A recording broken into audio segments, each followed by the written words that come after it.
Spectrum Wi-Fi routers typically use both 2.4 GHz and 5 GHz bands.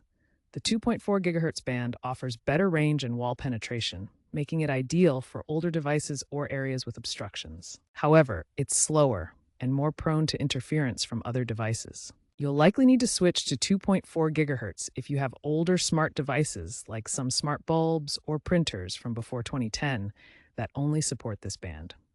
Or if you're experiencing connectivity issues with devices far from the router.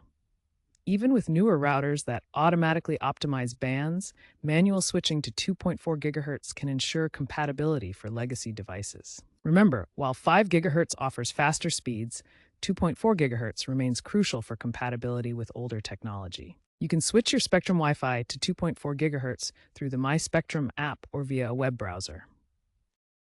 To switch using a web browser, log into your Spectrum account at spectrum.net/self-install.